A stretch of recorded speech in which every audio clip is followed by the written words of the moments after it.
Hi, and welcome to Enchantment of Eternity's Game of Thrones Season 5 Predictions Update number 1. So if you haven't seen it, I made a Game of Thrones Season 5 prediction video. The link is in the description below. Spoiler warning for this video and for that one. I give specific information from the Song of Ice and Fire book series on which Game of Thrones is based, so you should have read these books before watching these videos, otherwise things will be spoiled for you. There'll also be spoilery information on the filming that's going on for Season 5. They're mostly rumors, but if you don't want to hear about this, then these videos aren't for you either. So I'm going to do these videos from time to time as more information and rumors comes in to what's going on with the filming, and how this information may affect some of the predictions I made. A lot of other YouTube videos I see will have these people make these crazy predictions, and when they are proving wrong, they just pretend like they never made those predictions in the first place. But not me. I'll make sure to point out when I get something wrong. Like I said in my predictions video, I expect to get a lot wrong, and I'll be surprised if even 50% of my predictions are correct. But I'll give it my best shot. So the first thing I want to address is, in my prediction video, I mentioned that there were rumors that Jaime and Bronn were going to Dorne in Season 5, but I predicted that only Jaime would go to Dorne. I predicted that Bronn would stay in King's Landing and play out his storyline with Lollies, and with Cersei trying to have him killed. Well, there have been a lot of reports and photos of Bronn filming scenes with Jaime in Dorne. So it looks like I was wrong on this one. In fact, even though we don't know for sure yet what's going to happen, I'd say the evidence is pretty damning that I was wrong on this one. So I'm going to have to go ahead and retract that prediction and say yes, Bronn will be going with Jaime to Dorne. Lollies will probably appear in the show before he goes to Dorne in some form or another. So another bit of filming rumor I heard is that they're filming a scene in the historic bullfighting ring in Spain, one in which they plan on adding in CGI dragons. So this sounds very much like they're filming the fighting pit scene in which Drogon appears and wreaks havoc. And Dany gets on his back and goes for a ride. I predicted that there would be no fighting pits, that because there's been no mention of them in the show yet, that they would be cut out altogether, and that the scene with Drogon would take place at Daenerys and Hizdar's wedding. Well, it looks like I might have been wrong about this one as well.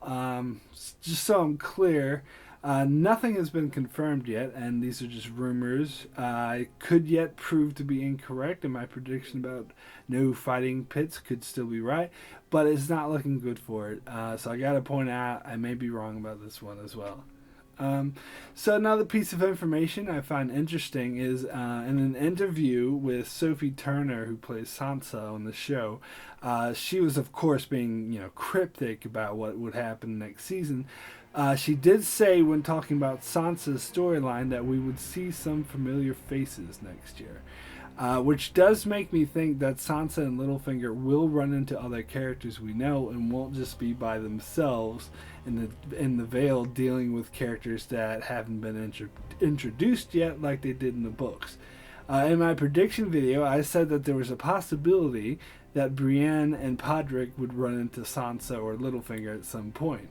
Although familiar faces could mean anybody, and not particularly these two, I'm thinking it's looking pretty good for my prediction, since these two are the closest to them at the end of Season 4. However, I did realize that I seem to be working off the assumption that Sansa and Littlefinger would stay in the Vale, which may not necessarily be the case in the show. So if they leave the Vale, familiar faces could be practically anyone. But I'm sticking with my Brienne and Podrick theory for now.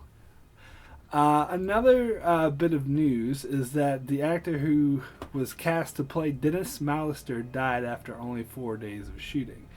Now, Dennis Mallister is a character I did not mention in my prediction video, but I did say I thought that there would be several episode story arc about who would be elected Lord Commander, and since he was a part of that arc, I'd say it's looking very good for that prediction too.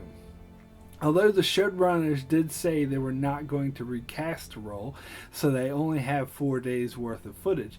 But I think they'll just write around it and just just have him talked about or mentioned rather than shown. And although it hasn't been confirmed yet if they're also including Cotter Pike, but if they are, he could even take the place of Alliser in certain scenes, since he's another contender for Lord Commander. And speaking of the Wall, there's a character involved in that storyline I forgot to mention in my predictions video, and that is Janos Slynt. In the books, Janos Slynt was a contender for Lord Commander, and Alliser Thorne was not. They said he was too disliked and didn't stand a chance. I feel they have set up the reverse situation in the show, as in Season 4, Thorne was the acting Lord Commander, and Slynt talked about Thorne becoming Commander permanently. Plus, after Slynt's cowering in the corner during the battle, who in their right mind would elect him? Whereas Thorne kicked major ass in that battle, so I feel he would be a strong contender. However, I do think the rest of Janos Slynt's storyline will play out just like it did in the books, with him refusing direct orders from Jon Snow and Jon Snow having to cut his head off. I could even imagine him playing this music, like they had always played in dramatic beheading scenes. In fact, this music was going through my mind when I was reading this scene. I thought it was pretty cool. This is something I really hope they do, because I love to see Janos Slynt get his head cut off. And speaking of Alliser Thorne, another thing I didn't address is how at the end of Season 4 he got severely injured in the battle by Tormund Giantsbane. It's even been speculated that he's dead. Well, I don't think that he's dead. I think he's very much alive. However, it is possible that he was injured, perhaps permanently, so that he's no longer a viable ranger, which is perhaps why he stays at Castle Black in the show and becomes a major pain in the ass to Jon Snow. Well, that's it for my first update video. I'll be making more update videos as more information comes along, so keep an eye out for that, and thanks a lot for watching.